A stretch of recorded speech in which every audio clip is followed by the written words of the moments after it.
22 मई की तारीख एक ऐसी तारीख जो सिर्फ खून से लिखी हुई तारीख नहीं है।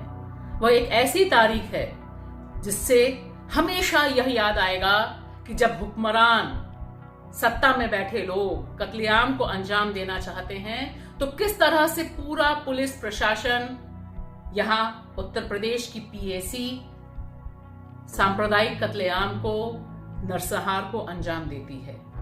आज हाशिमपुरा हुआ था 1987 में, 34 साल पहले। 31 साल की न्यायिक लड़ाई लड़ने के बाद इंसाफ मिला, लेकिन हमेशा 22 मई याद दिलाना चाहिए कि किस तरह से मुसलमानों को जब निशाने पर लिया जाता है तो सारे कानून दरकिनार कर दिए जाते हैं। किस तरह से आज ही की रात 1987 में एक ट्रक में पीएसी भरती है 50 मुसलमानों को, जिनमें अधिकांश नौजवान थे, और फिर उन्हें निपटाने पर उतारू होती है, भून देती है गोलियों से, लाशों को बहा देती है गंग नहर में, बाकी और जगहों पर। हाशिमपुरा में जो नरसंहार हुआ, जो कत्लेआम हुआ, उसका सीधा रिश्ता है राम जन्मभूमि आंदोलन से। पूरे उत्तर भारत में और खास तौर से उत्तर प्रदेश में बड़े पैमाने पर सांप्रदायिक ध्रुवीकरण किया गया। कुछ ही पहले राम जन्मभूमि में ताला खुलवाया गया और उसके बाद अलग ढंग का माहौल पूरे भारत में दिखाई दे रहा था। इसका असर दिखाई दिया मेरठ में अप्रैल में, वहां पर दंगे हुए। 19 मई को दोबारा दंगे होते हैं, 10 लोग मारे जाते हैं। सेना फ्लैग मार्च करती है, 20 मई को देखते ही गोली मारने का आदेश आता है। और इसके बाद पहले से सांप्रदायिक होने का ठप्पा जिस पुलिस फोर्स पर लगा था, वह पुलिस फोर्स सक्रिय होती है, पीएसी, और वो अंजाम देती है हाशिमपुरा, मलियाना जैसे कांडों को। और आज जब हम इसको याद कर रहे हैं, इस पे बात कर रहे हैं, तब हमारे सामने कम से कम एक राहत की बात है कि यहाँ न्याय एक मुकाम तक पहुंचा। 19 लोग दोषी थे, जिसमें 3 लोग मारे गए जब तक न्याय हुआ, 16 लोगों को सजा हुई। यह सजा दिलाना बहुत मुश्किल था। इससे बहुत से सबक भी हमारे सामने आए।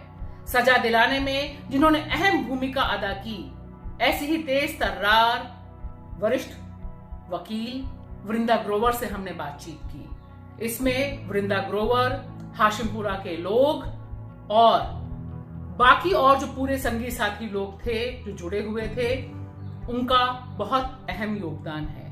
आइए देखते हैं किस तरह से वृंदा ग्रोवर इस हाशिमपुरा को याद करती हैं और हाशिमपुरा पे जो जजमेंट आया इसके बारे में बात करती हैं। वृंदा, आज हम आपसे बात करने जा रहे हैं हाशिमपुरा नरसंहार के बारे में। वहां पर जो कत्लेआम हुआ, उसकी आपने बहुत ही साहसिक न्यायिक लड़ाई लड़ी। 31 साल बाद कुछ हासिल हुआ, दोषी चिन्हित हुए, लोगों को लगा, वो भी ऐसे समय जब पूरी तरह से लग रहा था कि इस मामले का कुछ नहीं हो सकता। लोग जो मारे गए थे, उनके परिजन बड़े हो गए थे, जो छोटे छोटे बच्चे थे वो बड़े हो गए थे। आप कैसे देखती हैं अपनी हाशिमपुरा की कानूनी लड़ाई को? सबसे इम्पोर्टेंट जो आपने बात कही, ये लड़ाई हाशिमपुरा मोहल्ले के लोगों की है। ये लड़ाई अगर 30-31 साल तक चली है तो उसका श्रेय हाशिमपुरा मोहल्ले के लोगों का है। हम लोगों ने उनका सिर्फ साथ दिया और अपना काम किया। और ये वो लोग हैं जिनके पास कुछ नहीं है। वो कोई फल बेचता है, तो कोई वो लूम चलाते हैं, बहुत कोई मेसन है, बहुत सी विडोज हैं जो बड़ी मुश्किल से अपना गुजारा करती हैं। तो मगर एक जिद थी पूरे मोहल्ले की, और उन्होंने ये जो लड़ाई लड़ी, ये पूरा सिस्टम, स्टेट लीगल सिस्टम ने उनको हताश करने की कोई कोशिश नहीं छोड़ी। 31 साल की लड़ाई बड़े से बड़े लोग छोड़ देते हैं, मगर ये स्टेट और सिस्टम ने उम्मीद यही की थी कि ये लोग भूल जाएंगे, छोड़ देंगे, गरीब हैं, कुछ नहीं बिगाड़ पाएंगे। ये पूरा सिस्टम इस उम्मीद पे चलता है कि गरीब अपनी इंसाफ की लड़ाई से थक के हार मान जाएगा। इंसिडेंट होता है 22 मई 1987 को। चार्जशीट दाखिल होती है 1996 में। सीबीसीआईडी इतनी लंबी इन्वेस्टिगेशन करती है और 9 साल उसके बावजूद जो सबसे अहम कागज था जिसमें लिखा हुआ था कौन कौन उस 41C बटालियन के लोग हैं, वो कागज को ऐसे छुपाया कि हाई कोर्ट तक कोर्ट के सामने नहीं आने दिया। ऐसी बढ़िया इन्वेस्टिगेशन की।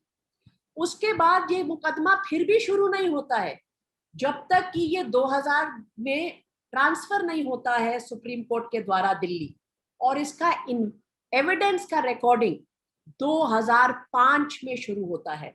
बड़ी बार बड़े बड़े लोग डिस्कस करते हैं डिलेड ट्रायल हो रहा है।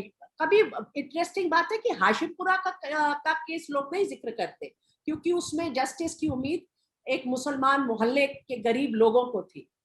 2005 में 30,000 में ये मुकदमे में एविडेंस की रिकॉर्डिंग शुरू होती है क्योंकि 5 लोग इसके चश्मदीद गवाह हैं जिनको मरा हुआ सोचकर वहां छोड़ दिया गया था मगर वो बच गए।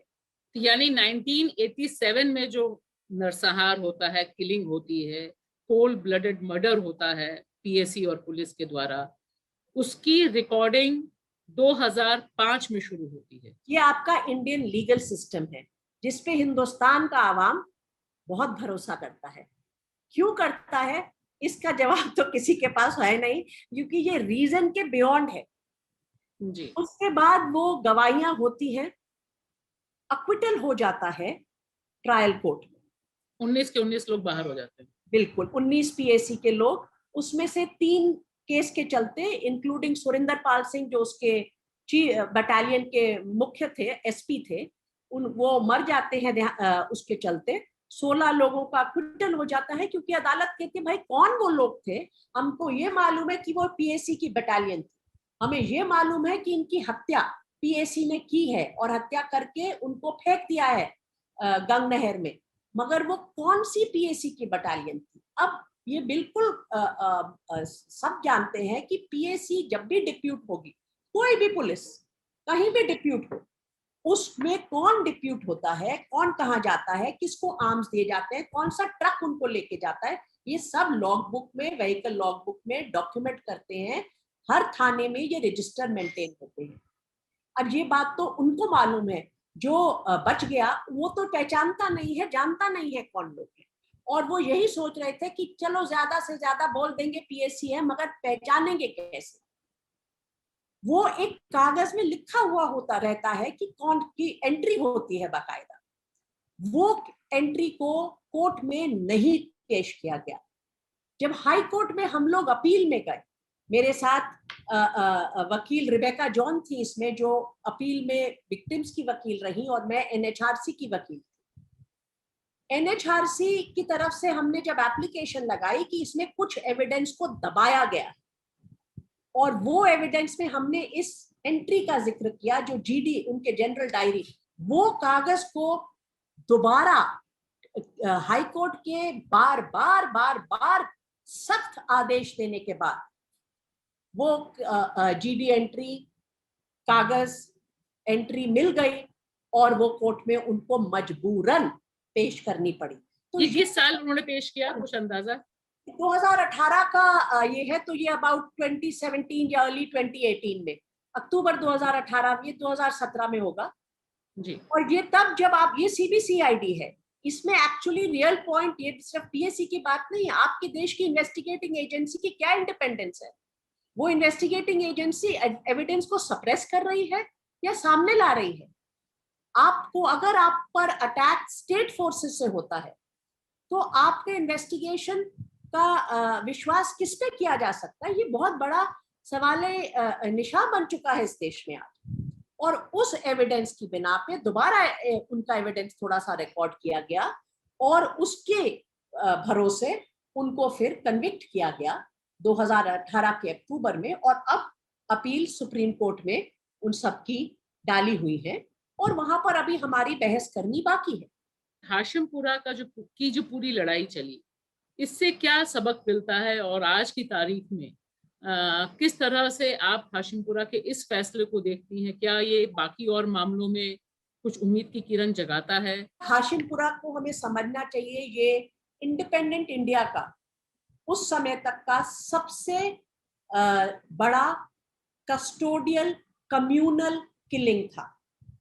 तो ये बात कि आपकी फोर्सेस में एक इंस्टीट्यूशनल बायस है रिलीजियस माइनॉरिटी के खिलाफ, इस बात को वो अंडरलाइन करता है। और हम अगर इस मुद्दे को मानेंगे नहीं तो हम उसके जवाब नहीं ढूंढ पाएंगे।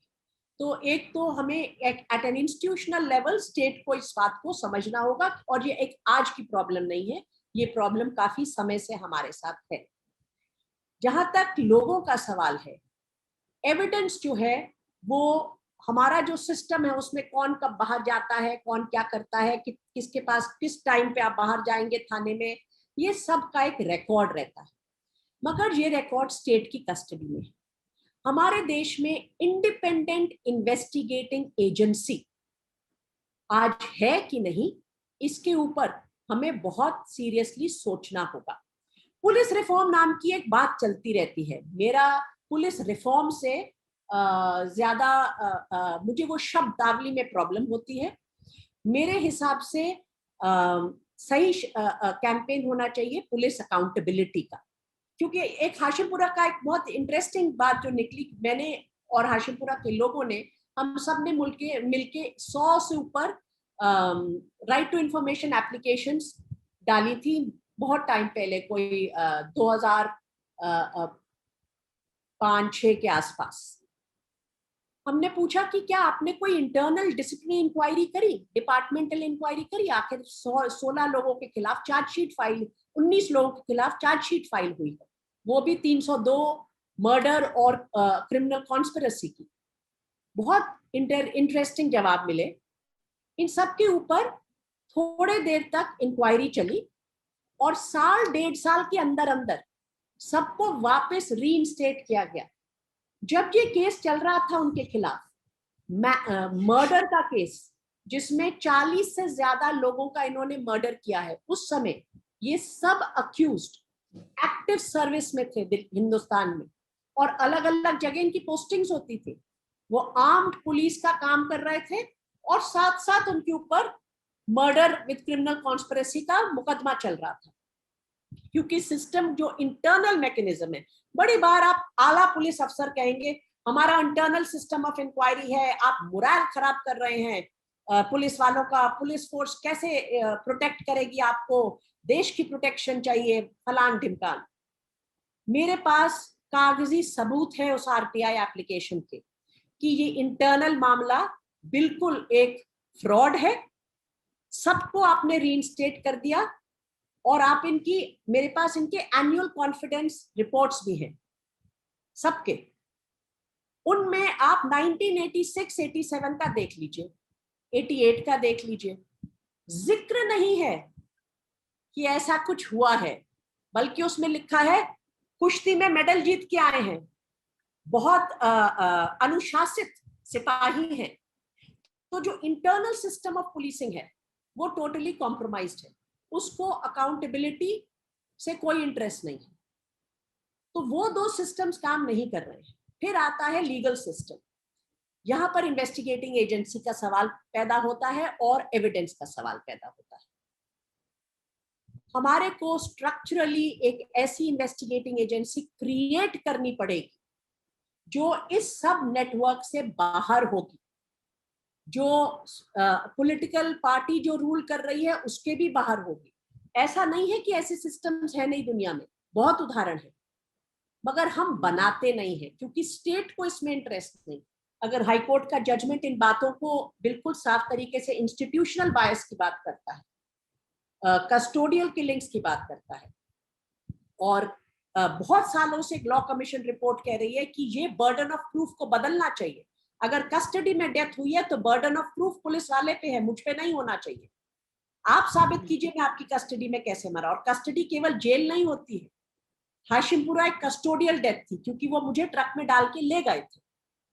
तीसरी बात यहाँ पर जो जजमेंट में भी आती है कि ये जो सारा एविडेंस है, ये इमीडिएटली एक रूल होना चाहिए कि ये सारा का सारा एविडेंस, इससे पहले कि वो उससे छेड़छाड़ करे, ये एविडेंस को एक हिफाजत में ले लेना चाहिए इससे पहले कि डिसाइड हो कौन इन्वेस्टिगेट करेगा नहीं करेगा।